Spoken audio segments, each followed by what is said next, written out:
ओम नमो भगवते वासुदेवाय। ओम नमो भगवते वासुदेवाय। ओम नमो भगवते वासुदेवाय। नारायण नमस्कृत्य नरं चैव नरोत्तमं देवीं सरस्वतीं व्यासं ततो जयमुदीरये। नष्टप्रायेषु अभद्रेषु नित्यं भागवत सेवया भगवती उत्तम श्लोके भक्तिर्भवती नष्टकी। श्रवणतां स्वकथः कृष्ण पुण्यश्रवण कीर्तनः हृदयस्थो हि अभद्राणि विदुनोति सुहृत सताम्। कृष्णाय वासुदेवाय देवकी नंदनाय च नंदगोपकुमाराय गोविंदाय नमो नमः। जय श्री कृष्ण चैतन्य प्रभु नित्यानंद श्री अद्वैत गदाधर श्रीवासादि गौर भक्त वृंद। हरे कृष्णा कृष्णा कृष्णा हरे हरे, हरे राम राम राम हरे हरे। हरे कृष्णा कृष्णा कृष्णा हरे हरे, हरे राम राम राम हरे हरे। हरे कृष्णा कृष्णा कृष्णा हरे हरे, हरे राम राम राम हरे। हरे कृष्णा। तो सभी का स्वागत है प्रातःकालीन श्रीमद् भागवतम के सत्र में। हम लोग हरे पहले कैंटो के 7वें अध्याय में है, 7th अध्याय है ना। कल हमने 1, 2, 3 और चौथा श्लोक का रिसाइटेशन किया था, तो मैं फटाफट रिवीजन करा देता हूँ 1, 2, 3 का। पहले श्लोक में कहते हैं शौनक शौनक आदि ऋषि जो है ना, अब पूछ रहे हैं सूत गोस्वामी से। ठीक है, तो सूत गोस्वामी से शौनक आदि पूछते हैं, शौनक ऋषि पूछते हैं कि हे सूत, जब महान तथा दिव्य रूप से शक्तिमान श्रील व्यासदेव ने श्री नारद मुनि से सब कुछ सुन लिया, तो फिर उनके चले जाने पर श्रील व्यासदेव ने क्या किया? फिर व्यासदेव ने क्या किया उनके जाने के बाद? फिर सेकंड श्लोक में कहते हैं श्रील सूत गोस्वामी ने कहा, आंसर दिया सूत गोस्वामी ने, वेदों से घनिष्ठ रूप से संबंधित सरस्वती नदी के तट पश्चिमी तट पर शम्याप्रास नामक स्थान पर ध्यान लगाने हेतु एक आश्रम है, जो ऋषियों के दिव्य कार्यकलापों को संवर्धित करने वाला है। तो उनका जो आश्रम है उसके बारे में बता रहे हैं, वो सरस्वती नदी के किनारे में है और जो पश्चिम में है, और उसका नाम है शाम्यप्रास, है ना। और वो दिव्य कार्य के लिए, भक्ति कार्य के लिए बहुत अच्छा है। और स्थान के प्रभाव की इसमें चर्चा करी थी हमने, कितना जरूरी है सही स्थान में भक्ति करना। फिर थर्ड श्लोक में बता रहे हैं, उस स्थान पर बेर के वृक्षों से घिरे हुए अपने आश्रम में श्रील व्यासदेव शुद्धि के लिए जल का स्पर्श करने के पश्चात ध्यान लगाने हेतु बैठ गए। अब उन्होंने ध्यान लगाना स्टार्ट कर दिया, क्योंकि उनको हमने देखा 1.5.13 उसमें श्लोक में बोला था कि आप समाधि समाधि में जाओ और भगवान का ध्यान करके दिव्य लीलाओं का वर्णन करो, जो आपके हृदय में स्फुरित हो जाएंगी ऑटोमेटिकली। व्यासदेव के हृदय में भगवान की सारी लीलाएं आ गई, तो उन्होंने ध्यान में बैठ के फिर भगवान का सारा ये श्रीमद् भागवतम का ग्रंथ को लिखा उन्होंने। ठीक है, तो चौथा नंबर श्लोक को हमने कल पढ़ा था, आज फिर से पढ़ेंगे चौथा नंबर श्लोक को और उसकी फिर चर्चा करेंगे। चौथा और पांचवा, पांचवा तो बहुत ज्यादा इंपॉर्टेंट है, पांचवे में हम पूरा एक दिन लगाएंगे, हो सकता है ज्यादा भी लगा दें। चौथे में भी आज चर्चा करते हैं, देखते हैं कहाँ तक हो पाता है। तो चौथे को एक बार हम जो है श्लोक को रिसाइट करते हैं, फिर उसमें जो है चर्चा करेंगे, जो बची हुई चर्चा है। कल हमने थोड़ी सी स्टार्ट कर ली थी 1.7.4। ठीक है,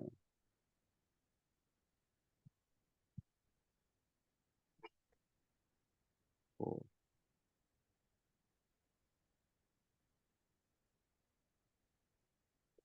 ठीक है, दिख रहा है सबको? जी हरे प्रभु जी। कृष्णा, दिख रहा जी है? जी प्रभु ठीक जी है, जी। स्टार्ट करते हैं 1.7.4। भक्ति योगेन मनसी भक्ति मनसि सम्यक प्रणीहिते मले सम्यक्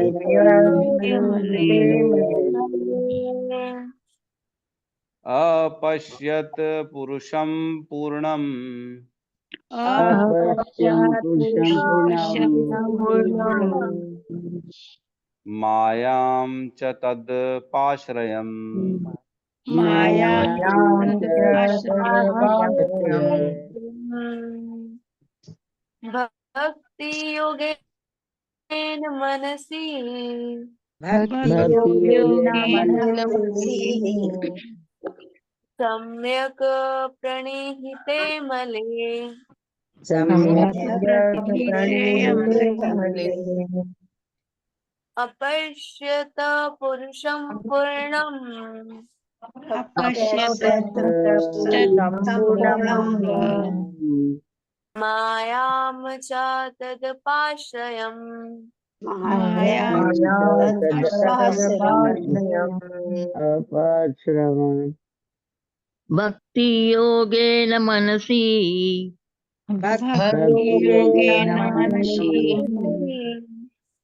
सम्यक् प्रणीहिते अमले सम्यक् प्रणीते अमले अपश्यत्य पुरुषं पूर्णम् अपश्यत्य पुरुषं पूर्णम् मायां च तदपाश्रयम् मायां च तदपाश्रयम् हरे कृष्ण।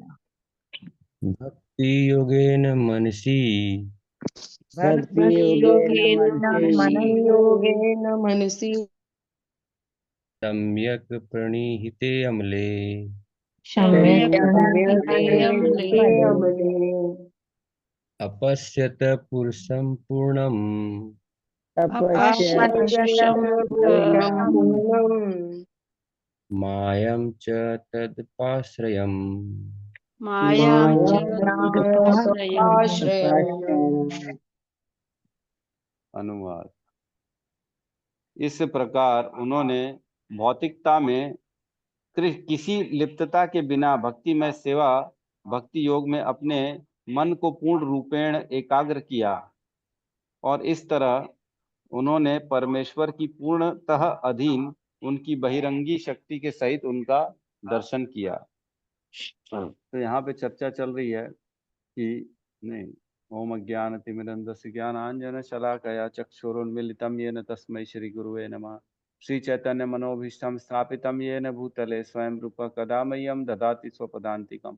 वन्देऽहं श्री गुरु श्रीयुतपदकमलं श्री गुरुन् वैष्णवांश्च श्रीरूपं साग्रजातं सहगण रघुनाथान्वितं तं सजीवं साद्वैतं सावधूतं परिजन सहितं कृष्ण चैतन्य देवं श्री राधा कृष्ण पादान् सहगण ललिता श्री विशाखान्वितांश्च। हे कृष्ण करुणा सिंधु दीन बंधु जगतपते गोपेश गोपिका कांता राधा कांत नमस्तुते। तप्त कांचन गौरांगी राधे वृंदावनेश्वरी वृषभानुसुते देवी प्रणमामि हरि प्रिय। वाञ्छाकल्पतरुभ्यश्च कृपा सिन्धुभ्य एव च पतितानां पावनेभ्यो वैष्णवेभ्यो नमो नमः। नमो विष्णुपादाय कृष्णपृष्ठाय भूतले श्रीमते भक्तिवेदांत स्वामी नामिने नमस्ते सरस्वते देवे गौरवाणी प्रचारिणे निर्विशेष शून्यवादी पाश्चात्य देश तारिणे। जय श्री कृष्ण चैतन्य प्रभु नित्यानंद श्री अद्वैत गदाधर श्रीवासादि गौर भक्त वृंद। हरे कृष्णा कृष्णा कृष्णा हरे हरे हरे राम राम राम हरे हरे। हरे कृष्णा। कल हम इस श्लोक में चर्चा करी थी। यहाँ पे बता रहे भक्ति योग के द्वारा उन्होंने मन को जो है स्थिर कर दिया, मन की चंचलता को खत्म कर दिया वेद व्यास जी ने, और ध्यान लगा के कृष्ण का जो है स्मरण करने लगे।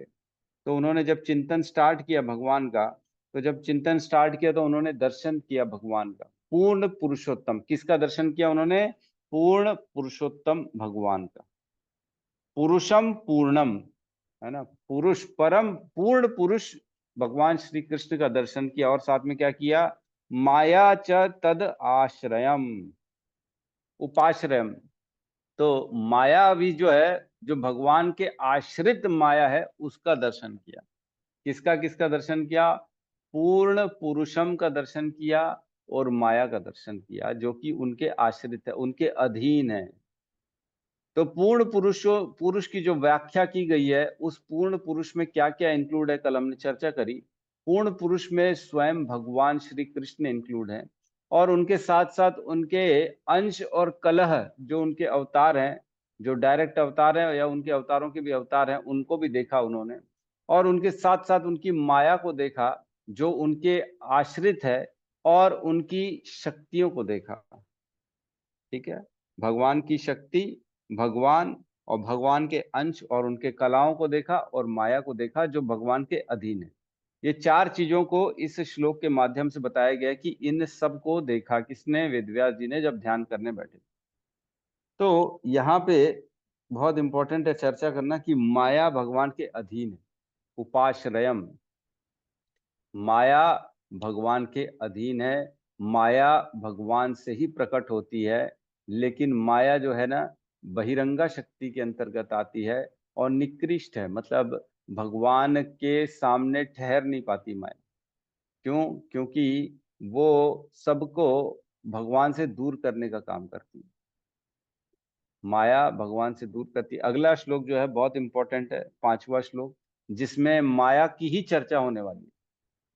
माया कौन है, माया के कार्य क्या हैं, और माया को हम किस तरह समझ सकते हैं, माया क्यों जीवों को अपने जो है प्रभाव में डालती है। हम अगले कल जहां तक या आज थोड़ा सा हो सकता है चर्चा करें, लेकिन 5वां श्लोक बहुत इंपॉर्टेंट है। हम उस पर पूरा कल समय, पूरा 1 घंटा उसी पे चर्चा करेंगे, क्योंकि तात्पर्य भी बहुत बड़ा है और माया को समझना बहुत ज्यादा जरूरी है क्योंकि माया में ही फंसे हुए हैं हम लोग सब। ठीक है, तो यहाँ पे परम पुरुष की चर्चा हुई है। परम पुरुष कृष्ण है, जो 1.7.7 2 श्लोक बाद में क्लियर कट कहा गया है कि परम पुरुष कौन है? कृष्ण है। 7वें श्लोक में बताएंगे। और पूर्ण मतलब जो है जिसमें स्वरूप भूत चित्त शक्ति आती है, भगवान की स्वरूप चित्त शक्ति। स्वरूप चित्त शक्ति का मतलब ये होता है भगवान के रूप से सब कुछ जो प्रकट होता है। जैसे सूर्य होता है, सूर्य के रूप से, सूर्य का जो स्वरूप है उससे खुद ब खुद प्रकाश प्रकट होता है। सूर्य और उसके प्रकाशों को हम अलग नहीं कर सकते, चंद्रमा और उसकी शीतलता को अलग नहीं कर सकते। वैसे ही भगवान, उनके अंदर सारी शक्तियां खुद ही खुद निहित है। भगवान की शक्तियां ऑलरेडी रहती हैं, भगवान के साथ हमेशा रहती हैं। तो भगवान अपने कार्य सारे अपनी शक्तियों से करते हैं। उनकी इच्छा शक्ति जैसे होती है वैसे सारे कार्य हो जाते हैं। यहाँ पे माया को अलग बताया गया है। जैसे सूर्य के कारण बादल बनते हैं, बादल सूर्य के कारण है लेकिन सूर्य से अलग हैं। लेकिन ये बोल सकते हैं हम कि बादल और सूर्य एकदम भिन्न भिन्न है। लेकिन क्या बादल का अस्तित्व सूर्य के बिना है? तो नहीं है, नहीं है। जैसे गाय के कारण गाय का गोबर है, थोड़ा सा एग्जाम्पल ठीक नहीं है ये, लेकिन ऐसे में आपको समझाने के लिए बोल रहा हूँ। गाय और गाय का गोबर अभिन्न अभिन्न है। वैसे गोबर तो भगवान मतलब बहुत शुद्ध होता है, गाय का गोबर शुद्ध होता है। लेकिन ऐसे ही मैं मतलब एग्जाम्पल बता रहा हूँ कि काफी सारी चीजें जो होती है ना वो अभिन्न होती हैं उनसे, लेकिन टोटल अलग होती हैं, है ना, एकदम अलग होती हैं। और जिसके कारण उनका अस्तित्व है उससे टोटल अलग है।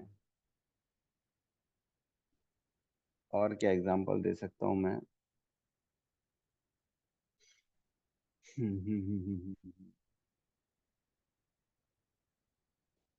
जैसे कोई व्यक्ति है ना, उसके कारण उसका परिवार है। ठीक है, कोई व्यक्ति है उसके कारण उसका परिवार, लेकिन उसके परिवार में कोई बदमाश बच्चा उत्पन्न हो गया।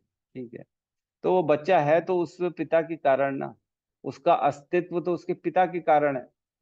पिता है इसलिए पुत्र है। पुत्र की पहचान पिता से होगी ही होगी हमेशा, हर समय। लेकिन पता लगा पिता बहुत ही सज्जन व्यक्ति है, पंडित और वैष्णव टाइप का है, और पुत्र जो है एकदम गुंडा मवाली टाइप। तो दोनों में भेद है, पुत्र अलग है और पिता अलग है। लेकिन पिता और पुत्र की उत्पत्ति पिता के कारण ही हुई है। क्या आवाज आ रही है मेरी? क्लियर है? समझ में आ रहा है? पिता के कारण ही पुत्र की उत्पत्ति हुई हाँ है। जी प्रभु जी। तो इसी प्रकार माया की उत्पत्ति भी कृष्ण के द्वारा हुई है, लेकिन कृष्ण से टोटली अलग है। अब समझ में आ रहा होगा ना, माया और कृष्ण का जो है आश्रित पूर्ण रूप से माया जो है कृष्ण पर, कृष्ण के कारण ही वह इस जो है वो कृष्ण के कारण ही है यहाँ पे, लेकिन कृष्ण से टोटली अलग है, टोटली एकदम जो है वो उसका काम क्या है, लोगों को दूर करना, दोनों लोगों को भ्रमित करना, है ना। तो इस प्रकार हम समझ सकते हैं कि दोनों पूर्ण रूपेण अलग अलग हैं। तो यहाँ पे भगवान की शक्तियों की चर्चा चल रही है, जिसमें मुख्यतः 3 शक्तियां आती हैं भगवान की, अंतरंगा शक्ति, बहिरंगा शक्ति और भगवान की तटस्था शक्ति। भगवान की अंतरंगा शक्ति जो होती है वो हमेशा भगवान के साथ रहती है। भगवान की बहिरंगा शक्ति जो होती है भगवान से दूर रहती है। और तटस्था शक्ति जो होती है वो हम होते हैं, जीव आत्माएं भगवान के, जो दोनों के अधीन किसी के भी तरफ जा सकते हैं। हम चाहे तो बहिरंगा शक्ति, चाहे हम अंतरंगा शक्ति, दोनों के अधीन जा सकते हैं। हमारे पास चॉइस होती है। बहिरंगा शक्ति के पास चॉइस नहीं है कि भगवान के पास जा सके, अंतरंगा शक्ति के पास चॉइस नहीं है कि भगवान से दूर जा सके, लेकिन तटस्था शक्ति के पास चॉइस होती है कि वो चाहे तो भगवान से दूर भी जा सकता है और चाहे तो भगवान के पास भी जा सकता है। समझ में आ रहा है? ये मुख्यतः 3 शक्तियां हैं। इन शक्तियों का अलग अलग और विभाजन होता है, बहुत सारा विभाजन होता है। अंतरंगा शक्ति जो है ना, जिसको योग माया भी कहते हैं हम, भगवान की योग माया। हलादिनी शक्ति जो राधा रानी है वो भी अंतरंगा शक्ति है भगवान की। भगवान की चिद शक्ति है, इच्छा शक्ति है, और क्या क्या भगवान की जो है काल शक्ति है भगवान की, और बहुत सारी शक्तियां। ये सारी शक्तियां बहुत सारी, इसकी गिनती नहीं है। अनेक अनेक शक्तियां भगवान की। मात्र अविद्या शक्ति है जैसे भगवान की एक, जो हम सबको जो है भ्रम में डालने का काम करती है। अविद्या शक्ति भगवान की बहिरंगा शक्ति के अंतर्गत आती है। बहिरंगा शक्ति देखिए, अंतरंगा शक्ति का उद्देश्य है कि वो भगवान से जुड़ी रहें और लोगों को भी भगवान से जोड़ें। जो आध्यात्मिक ज्ञान है, जो आध्यात्मिक चीजें हैं, भगवान से रिलेटेड, भगवान के करीब जाने के लिए जो जो चाहिए वो सब अंतरंगा शक्ति है। लेकिन बहिरंगा शक्ति वो है जो भगवान से पीछे रहती है, भगवान के सामने खड़ी भी नहीं हो पाती, भगवान के पीठ के पीछे रहती है। क्यों? क्योंकि उनका जो है कार्य ऐसा है, वो भगवान के सामने खड़ी नहीं हो पाती, क्योंकि वो लोगों को भगवान से दूर करने का कार्य करती है। इसलिए वो भगवान के सामने खड़ी नहीं हो पाती, उनकी हिम्मत नहीं होती कि मैं लोगों को एक तो भगवान से दूर कर रही हूँ, तो मैं किस किस किस किस तरह से भगवान के सामने आ सकती हूँ। भगवान से दूर रहती है, वो भगवान के पीठ के पीछे रहती है। जैसे अंधकार, सूर्य होता है और अंधकार, जैसे बहुत अच्छा एग्जाम्पल आ गया आप समझ में। सूर्य के कारण अंधकार है कि नहीं? सूर्य अगर नहीं रहता रात में तभी अंधकार आता है ना। सूर्य जब चले जाता है, absence of sunlight is darkness, है कि नहीं? तो क्या हम ये कह सकते हैं ना कि अंधकार का कारण सूर्य है, सूर्य की अनुपस्थिति के कारण अंधकार है, लेकिन जैसे ही सूर्य आ जाएगा तो अंधकार गायब हो जाएगा।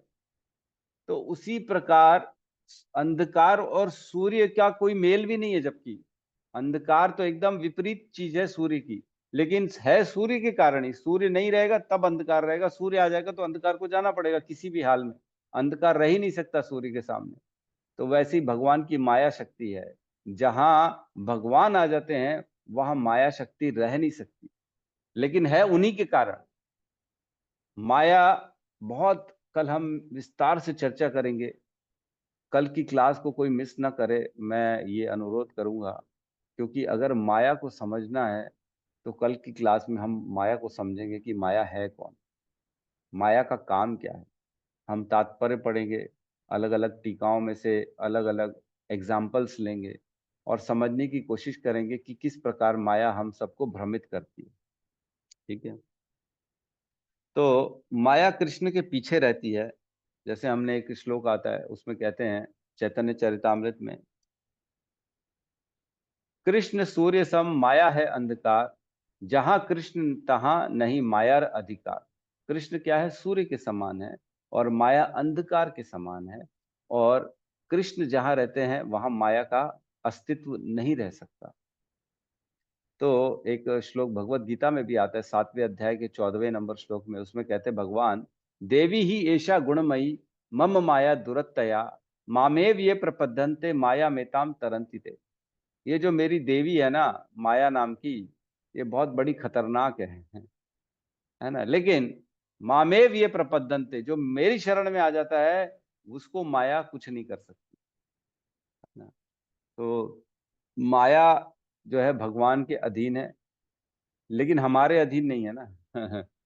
कोई ऐसा ना सोच ले हमारे अधीन है, वो भगवान के अधीन है। भगवान के अंडर में चले जाएंगे तो माया हमको छोड़ देगी, अदरवाइज नहीं छोड़ेगी। तो यहाँ पे तात्पर्य में हम प्रवेश करते हैं, तात्पर्य में अच्छे से पढ़ते हैं इसको, इस श्लोक को। परम सत्य का सम्यक दर्शन केवल भक्ति योग द्वारा ही किया जा सकता है।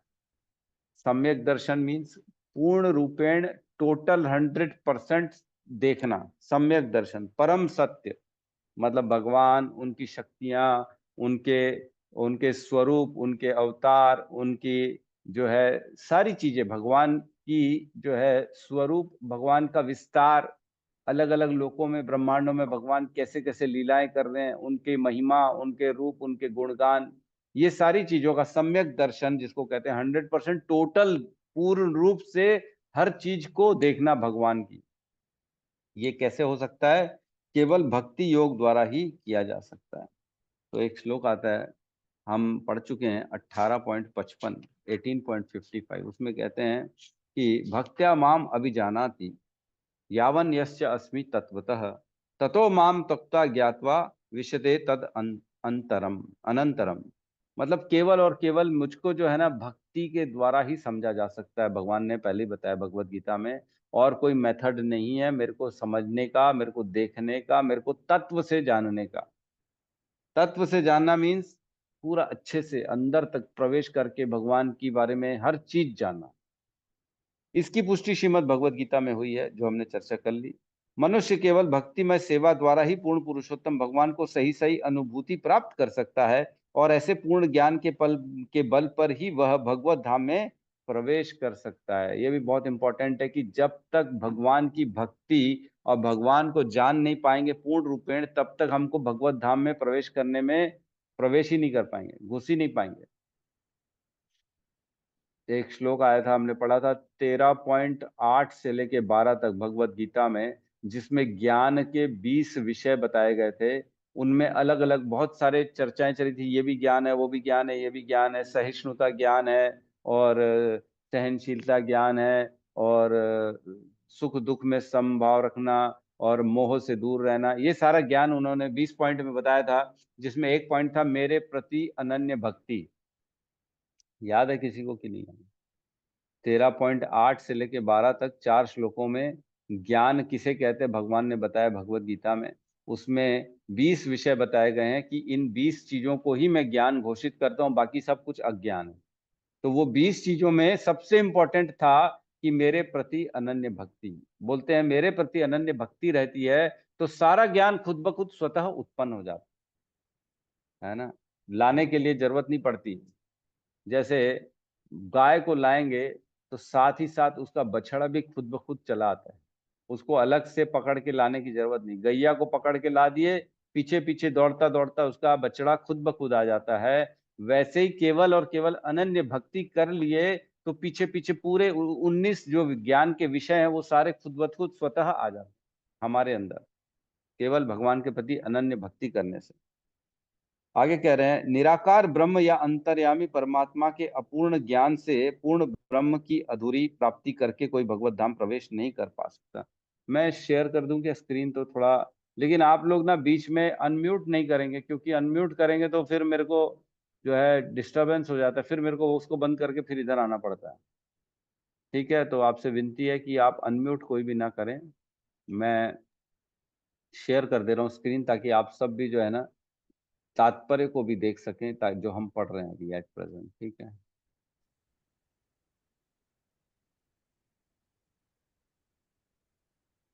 पर पार्ट। ठीक है,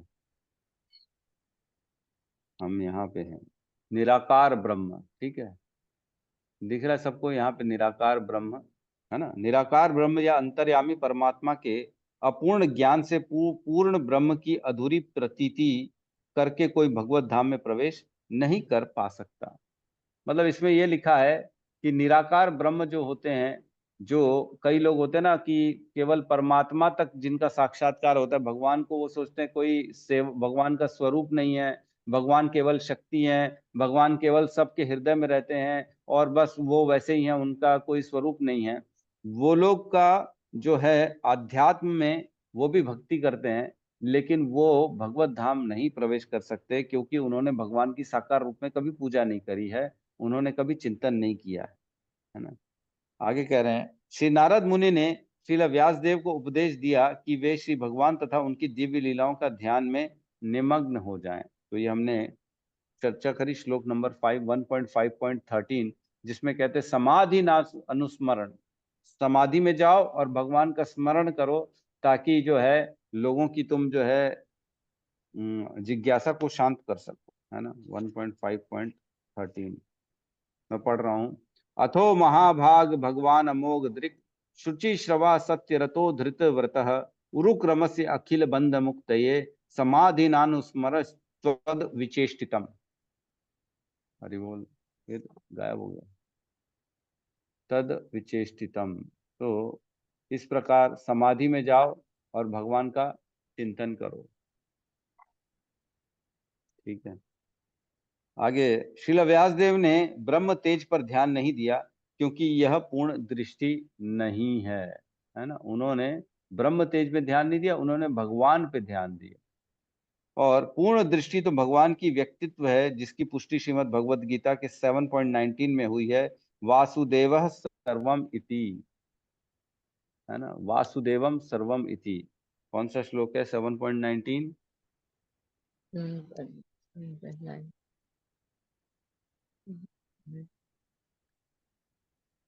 बहुनाम जन्मनाम अन्ते ज्ञानवान माम प्रपद्यते वासुदेवम सर्वमिति स महात्मा सुदुर्लभः। फिर किसी का अनम्यूट हो गया, आप प्लीज म्यूट करिए। उपनिषदों में भी इस बात की पुष्टि की गई है कि भगवान वासुदेव निर्विशेष ब्रह्म के सुनहरे चमत्कार हिरण्यमय पात्रेण आवरण द्वारा आच्छादित हैं, और जब भगवत कृपा से यह आवरण हटता है, तभी श्री भगवान के वास्तविक मुख का दर्शन होता है। तो देखिए भगवान के दर्शन कैसे होता है। तो एक ये जो चर्चा चल रही है, श्रीमद् ईशोपनिषद एक है उपनिषद, उसमें श्लोक क्रमांक 15 है, उसमें इसकी चर्चा हुई है। वो श्लोक इस प्रकार है, मैं बता रहा हूं आपको। हिरण्यमयेन पात्रेण सत्यस्य अपहितिम मुखम ततः त्वं पूषण आप अपावृणु सत्य धर्माय दृष्टये। अर्थात हे भगवान, समस्त जीवों के पालक, आपका असली मुखमंडल तो आपके चमचमाते तेज से ढका हुआ है ना। कृपा करके इस आवरण को हटा लीजिए और अपने शुद्ध भक्तों को अपना दर्शन दीजिए। तो क्या हम जो है सूर्य को देख सकते हैं अपनी आंखों से? नहीं देख सकते। जब तक सूर्य की जो रोशनी है, तेज है, वो हटेगा नहीं, तब तक हम नहीं देख सकते। उसी प्रकार भगवान का जो तेज है वो हटाएंगे तभी उनका दर्शन हो पाएगा हमारे सामने। तो वही चर्चा कर रहे हैं यहाँ पे कि इतना तेज निकलता है भगवान के मुखमंडल से कि उनका जो है हम स्वरूप देख ही नहीं सकते हैं। इसलिए उनसे भक्ति करते हैं तो उनसे प्रार्थना करते हैं, प्रभु दर्शन दीजिए मुझे, तब हमारे को दर्शन हो पाते हैं भगवान के। अदरवाइज उनके जो ब्रह्म तेज तक ही लोग सीमित रहते हैं और उसके आगे बढ़ ही नहीं पाते। उनको लगता है बस भगवान कौन है, एक रोशनी है, तेज है बस, ठीक है। तो आगे कहते हैं, पर ब्रह्म को यहाँ पर पुरुष या व्यक्ति कहा गया है ना। परम भगवान का उल्लेख अनेक वैदिक ग्रंथों में हुआ है, और श्रीमद् भगवत गीता में तो पुरुष की पुष्टि सनातन तथा आदि पुरुष के रूप में हुई है। तो जिसमें पुरुष के बारे में भगवत गीता में 10.12 में बताया गया कि आप अनादि पुरुष हैं, आप परम पुरुष हैं। एक श्लोक है 10.12, उसमें बताते हैं कि पर ब्रह्म परम धामम पवित्रम परमम भवान पर पुरुषम शाश्वतम दिव्यम आदि देवम अजम विभुम। ये कौन बोलता है? ये अर्जुन बताते हैं भगवान के बारे में कि आप परम ब्रह्म हो, आप परम धाम हो, आप परम परम पवित्र हो और परम सत्य हो, आप नित्य हो, आप दिव्य हो, आप आदि पुरुष हो, आप अजन्मा हो और महानतम हो। इस प्रकार से वर्णन करते हैं उनके बारे में। आगे कहते हैं भगवान पूर्ण पुरुष हैं। तो हमको समझना चाहिए कि भगवान पुरुष है, भगवान कोई तेज नहीं है, भगवान कोई शक्ति नहीं है। भगवान के पास तेज है, भगवान के पास शक्तियां हैं, लेकिन भगवान कौन है? भगवान एक पुरुष हैं। परम पुरुष की अनेक शक्तियां होती हैं, जिनमें से अंतरंगी, बहिरंगी तथा तटस्था शक्तियां विशेष रूप से महत्वपूर्ण हैं। जिनमें हमने चर्चा करी, महत्वपूर्ण यही तीन है, जिसमें तीनों आ जाती हैं। ठीक है, यहाँ पर बहिरंगी शक्ति का वर्णन हुआ है, जैसा कि उसके कार्यकलापों के वर्णन से स्पष्ट हो जाएगा। अगले श्लोक में क्लियर हो जाएगा कि बहिरंगा शक्ति क्या है। अंतरंगी शक्ति परम पुरुष के साथ उसी प्रकार बनी रहती है जिस प्रकार चांद के साथ चांदनी रहती है। मैंने बताया जैसे सूर्य का तेज सूर्य से अलग नहीं होता, चांद की चांदनी तेज अलग नहीं होती, उसी प्रकार भगवान की अंतरंगा शक्ति उनसे कभी अलग नहीं होती। बहिरंगी शक्ति की तुलना अंधकार से की गई है, क्योंकि यह जीवों को अज्ञान के अंधकार में रखती है। ठीक है, अपाश्रयम शब्द इस बात का सूचक है कि यह शक्ति पूर्ण रूपेण श्री भगवान के वश में होती है। अंतरंगी शक्ति या पराशक्ति माया भी कहलाती है, किंतु यह आध्यात्मिक माया होती है, अर्थात यह परम जगत में ही प्रकट होती है। तो दो शक्तियां, अंतरंगी शक्ति जो है उसको भी कई बार माया कहते हैं, लेकिन उसको योग माया कहते हैं, और बहिरंगा शक्ति को क्या कहते हैं? माया कहते हैं। ठीक है, हम महामाया भी कोई कहता है। तो योग माया और महामाया, इस प्रकार से हम इन दोनों का अंतर समझ सकते हैं। जब कोई इस अंतरंगी शक्ति के आश्रय में आता है तो भौतिक अज्ञान के अंधकार से तुरंत दूर हो जाता है, क्योंकि हमारा जो अंतरंगा शक्ति योग माया का काम है भगवान से जोड़ना, और महामाया का काम है भगवान से दूर करना।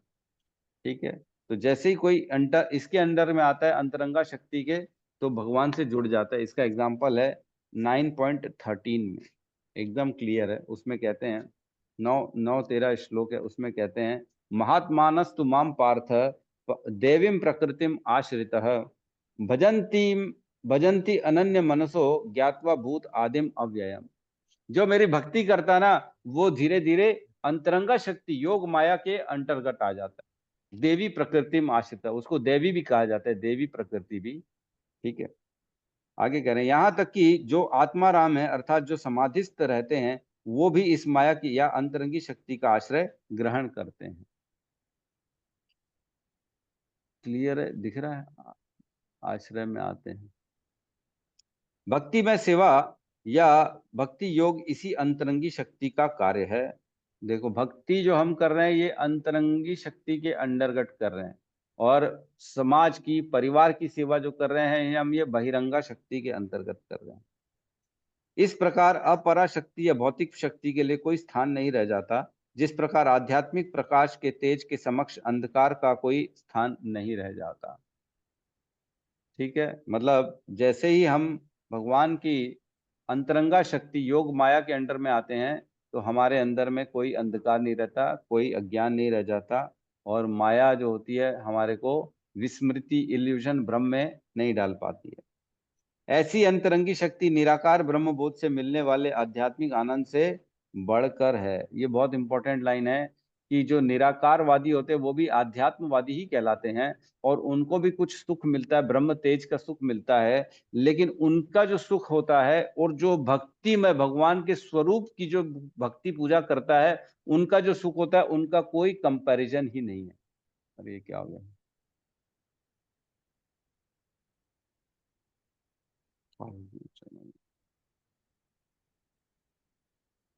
ठीक है, तो दोनों में कोई कंपैरिजन नहीं है। उनको सपोज करो एक जो है अपना बूंद के बराबर सुख मिल रहा है, लेकिन जो भगवान के स्वरूप का ध्यान करता है, भगवान को व्यक्ति के रूप में जो पूजता है ना, उसको समंदर के बराबर सुख मिलता है।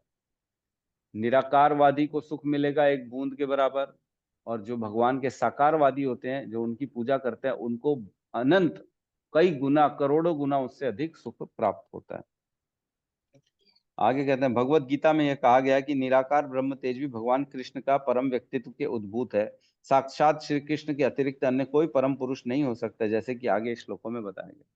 तो एक श्लोक आता है 14.27 जिसमें भगवान बताते हैं कि ये जो ब्रह्म है वो भी मेरे मेरे ही अंडर आता है ना। क्या कहते हैं 14.27 में? उसमें कहते हैं ब्रह्मणो ही प्रतिष्ठा हम अमृतस्य अव्ययस्य च शाश्वतस्य च धर्मस्य सुखस्य कांतिकस्य च। मतलब और मैं ही उस निराकार ब्रह्म का आश्रय हूँ जो अमर्त्य अविनाशी तथा शाश्वत है और जो चरम सुख का स्वाभाविक पथ है। तो उसमें भी सुख है, निराकारवादी में भी ब्रह्म है, ब्रह्म का उसमें भी सुख है। और वो भी किसका है? वो भी भगवान कृष्ण के ही आश्रय में है। भगवान कृष्ण के कारण ही वो भी हो पा रहा है। ऐसा नहीं कि निराकार कोई अलग ही है। यहाँ क्लियर लिखे हैं भगवान 14:27 में कि वो जो निराकारवादी ब्रह्मवादी जो होते हैं उनका भी आश्रय मैं ही हूँ, मेरे कारण ही ये सब हो पा रहा है। तो यहाँ पे बेसिकली भगवान ने अपनी शक्तियों के बारे में चर्चा करी और किस प्रकार हम भगवान को देख सकते हैं। भगवान के ऊपर एक तेज लगा हुआ है, उसको हटाना पड़ता है। भगवान को तत्व से जानने के लिए उनकी भक्ति करनी पड़ती है। भक्ति के बिना भगवान अपने दर्शन नहीं दे पाते हैं। और बताते हैं भगवान किस तरह अंतरंगा शक्ति बहिरंगा शक्ति में व्यक्ति बड़ा उलझ जाता है। बहिरंगा शक्ति की सेवा करे कि अंतरंगा शक्ति के अंदर में जाए। बहिरंगा शक्ति माया कहलाती है, माया के अभिभूत हो जाता है तो भगवान से दूर हो जाता है वो। तो जितना जितना हम माया की सेवा करेंगे भगवान से दूर होते जाएंगे, और जितना जितना हम भक्ति करेंगे हम भगवान की देवी प्रकृति के आश्रय में आ जाएंगे, और भगवान की भक्ति से हमारे को वो जोड़ने का काम करेगी, और हम धीरे धीरे भगवान के स्वरूप को देख पाएंगे, भगवान के शक्तियों को देख पाएंगे, भगवान को अनुभव कर पाएंगे अपने अंदर। ठीक है, तो यहाँ किसी का प्रश्न है तो हम ले सकते हैं।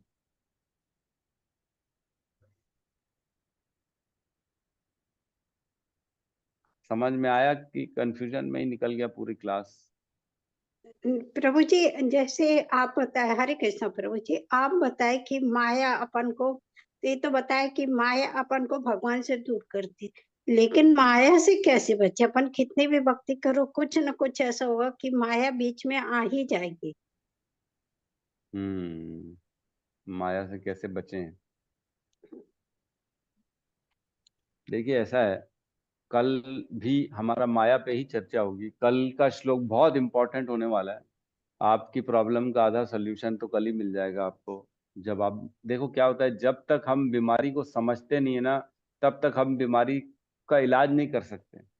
आज अगर सपोज करो मेरा सर्दी है, मेरा गला खराब है, गले में खराश हो गई है, तो क्या मैं बोलूंगा क्या मेरे को बर्फ वाला पानी तो पिला दो? नहीं पिला दो। आप जानते हो कि बर्फ का पानी पिएंगे तो और बढ़ जाएगा। लेकिन अगर किसी को मालूम ही नहीं है कि ये क्यों हो रहा है, क्या कारण है, तो वो अपना बचाव नहीं कर सकता, क्योंकि उसको पता ही नहीं है ये हुआ कैसे है, इसका कारण क्या, गले का खराश होने का कारण क्या है, उसको पता ही नहीं है। वो ठंडा खा लेगा, आइसक्रीम खा लेगा तो और बढ़ जाएगा। तो इसलिए पहले तो ये पता करना जरूरी है कि बीमारी है क्या, है ना। बीमारी है क्या और बीमारी का उपचार क्या है। जब ये पता पड़ेगा तब हम उसके इलाज के रास्ते में बढ़ पाएंगे। तो जब हमको पता पड़ जाएगा कि माया किस तरह हमको परेशान करती है, माया किस तरह हमारे को दुख दे रही है, तकलीफ दे रही है, तब हम अपने आप को उससे बचाने का कार्य कर पाएंगे, है ना। और एक चीज तो क्लियर मैंने बताई दी है, भगवान ने भगवत गीता में बताया ही है, देवी ही ऐसा गुणमयी मम माया दुरत्तया मामेव ये प्रपद्यन्ते माया में ताम तरंती थे। जो मेरी शरण में आ जाता है ना उसका माया कुछ नहीं कर सकता। तो जब तक भगवान की शरण में हम रहेंगे तब तक हमारा माया कुछ नहीं कर पाएगी, लेकिन बशर्त है कि पूर्ण रूपेण समर्पण की भावना से भगवान की शरण में रहना। एक बार प्रभुपाद से किसी ने पूछा, प्रभुपाद क्या आप माया से छूटे हुए हैं, आपको माया ने नहीं पकड़ा, आपको माया पकड़ नहीं सकती क्या? तो वो कहते, प्रभुपाद कहते नहीं, मेरे को माया नहीं पकड़ सकती। तो फिर थोड़ी देर बाद देखते हैं कि प्रभुपाद भगवान के सामने जाके जोर से विनती कर रहे हैं, हाथ जोड़ के क्रंदन कर रहे हैं, रो रहे हैं। फिर जब भगवान के सामने से प्रभुपाद की पूजा हो गई, तब लोगों ने पूछा, प्रभुपाद आप ऐसा क्या बोल रहे थे, आप इतना जो है भगवान से प्रार्थना कर रहे थे? तो तो प्रभुपाद ने बोला मैं प्रार्थना कर रहा था कि हे भगवान मुझे माया से बचाए रखना, है ना। तो समझ में आ रहा है कि माया तब तक हमारे को नहीं पकड़ेगी जब तक हम कृष्ण की शरण में, तब तक नहीं पकड़े। लेकिन जैसे ही हमने अपने आप को अगर मान लिया कि मैं करने वाला हूँ या मैं मेरे द्वारा कुछ हो रहा है, तब फिर माया में हम प्रवेश कर जाते हैं। तो जैसे ही हम भक्ति करते हैं, माला करते हैं, तो हमारे पास जो है ना माया कोशिश करती है छूने की, लेकिन जैसे जैसे भक्ति में हम आगे बढ़ते जाते हैं ना, माया का प्रभाव धीरे धीरे कम होता चला जाता है। तो कल इस पे आप बने रहिए, कल का श्लोक बहुत इंपॉर्टेंट है, उसमें सारा डिटेल में आ जाएगा, आपको समझ में आ जाएगा कि माया कैसे हमारे को उलझाती है। यस कबीर प्रभु कहिए।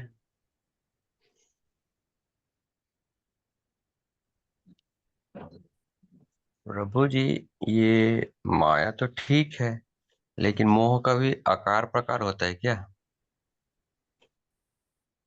आकार प्रकार मोह का, देखो ऐसा है, ये कल का ही टॉपिक है हमारा, मोह।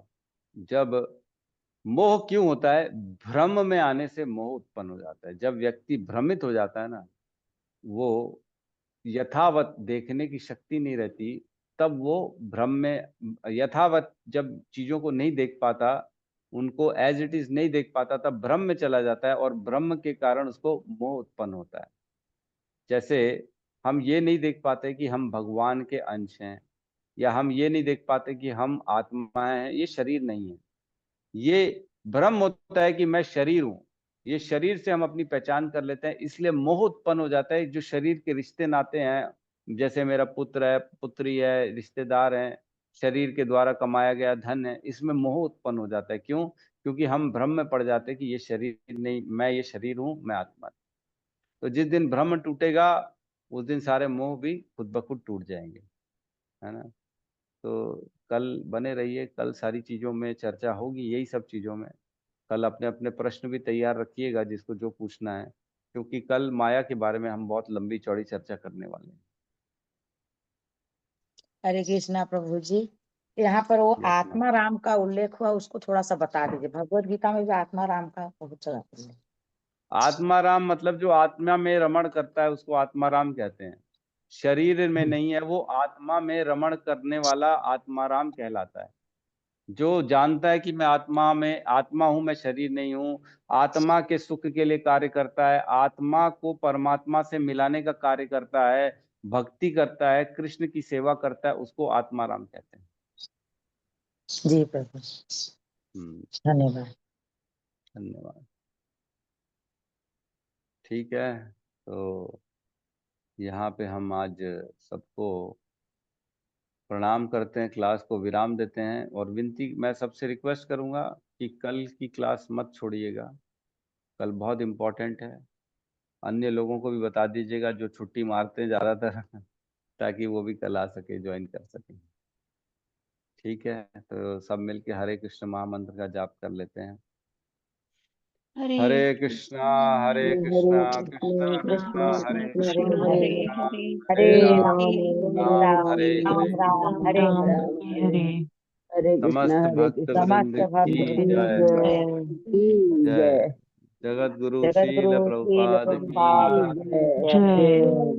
निताई गौर पे मनंदे। हरि हरि बोल। हरि हरि बोल। हरि हरि।